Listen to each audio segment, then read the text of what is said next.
Major spoilers! Put that in the beginning.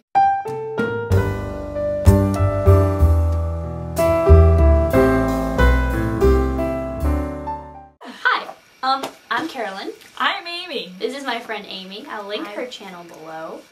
We're gonna talk about a book that we both read that I really enjoyed, and Amy... I did not, and I think there's gonna be spoilers because this is a discussion video. It's told from the perspective of Nick Carraway, right? Great Gatsby. Yeah, Nick Carraway's the narrator. And he's the neighbor of a rich man in town who lives on the West Egg, right? Yeah. West Egg, which is where the people who've earned their money live, and then there's also the East Egg, which is where all the people who've been rich their whole lives who've been given their money live. Basically a big love triangle with everybody. Everybody has like... Between the eggs. And in the middle of the eggs, there is, what is it called? The Ash Valley? What's it called? Valley of Ashes. It's where all the poor people are, kind of. Have like a... There's supposed to be a map. Is there a map? I don't know. There should be a map. Yours doesn't have a map. Wait, I have a copy of Gatsby too. This is my copy. Oh, okay.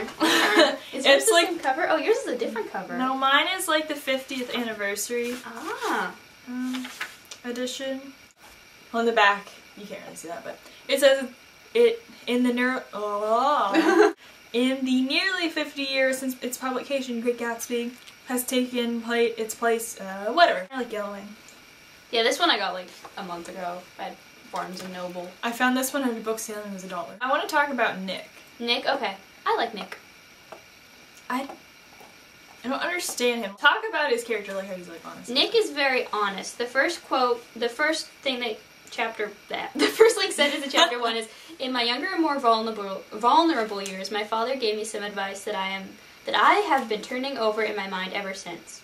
Whenever you feel like criticizing anyone, he told me, just remember that all the people in this world haven't had the advantages that you've had. His father told him from a very young age, like, hey, just remember, not all people are like you. Give them a fair chance. The one thing I like about Nick is, like, even at the, like, you see it more towards the end, and again, spoiler alert, at Gatsby's funeral, he's the only one who cares. So you can tell he always cares about the right people, and, like, as he gives people a chance. And you see that with Jordan, he gives her a chance, but then as he goes on at the end, then he realizes like how selfish these people are, and it kind of changes his opinion. But he doesn't judge people at first glance. He gives everybody the benefit of the doubt. He cares about the right people, basically. I thought he was cool. I like Nick. I really do like Gatsby a lot. Gatsby was my favorite character, which is why I don't like this book. I like how you meet him, and he's like, yeah, I heard about the host Gatsby, and then to the guy he's talking to, and then the guy's like, I am Gatsby. Oh yeah. I like Gatsby's whole character of how he tells Nick all about. Actually, I thought that was kind of weird. He just kind of tells Nick. He's like, I did this. I did this. Guess what? I did that. I'm a war hero. I'm like. Okay. The only thing you really ever find out about Gatsby is things that he says, though, and rumors. So... You don't really know him. And the things we talked about in my class was you never get a description of Gatsby, and most people think he's older than he is because Fitzgerald never gives a physical, what do you call it? Description? Physical description of Gatsby, yeah. Another thing I want to talk about is the rich people. A lot of people by the middle end of this book hate Daisy. Do you hate Daisy? She makes me mad.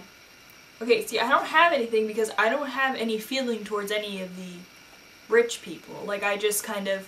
I never grew to like them. I don't feel anything for them.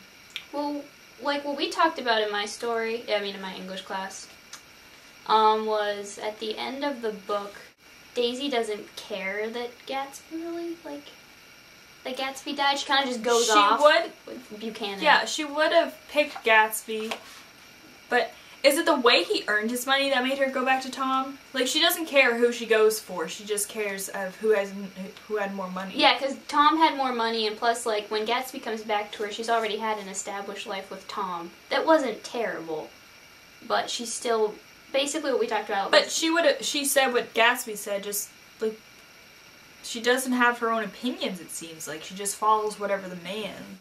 She went with Tom at the end because she already had an established life with him. She had a kid with him, and she didn't just want to leave it all for Gatsby, even though Gatsby was at Tom's level money-wise.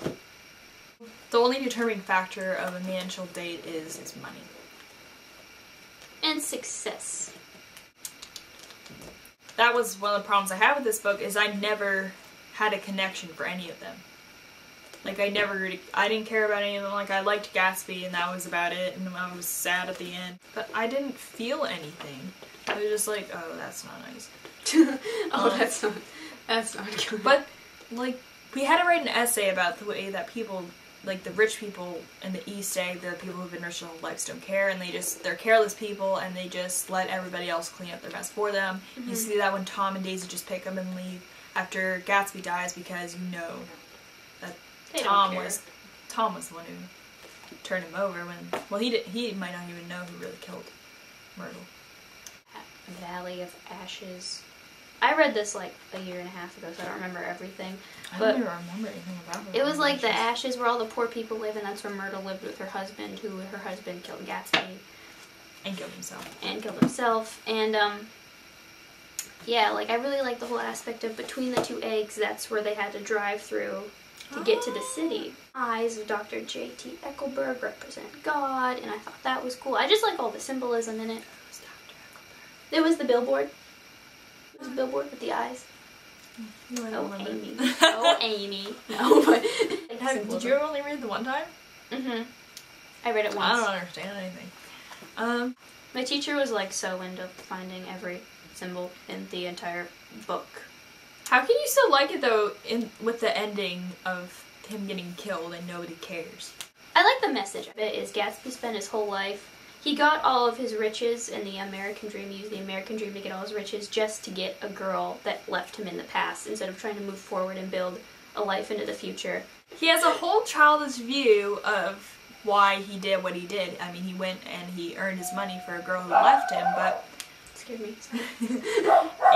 But he keeps thinking that he can live in the past, and he can't. And that's just one thing that I had a problem with him, because you can't live in the past. And when Nick tells him this, he's just defying. He's like, yes, you can. It's the best thing ever. Mm-hmm. That's what he does in the book. He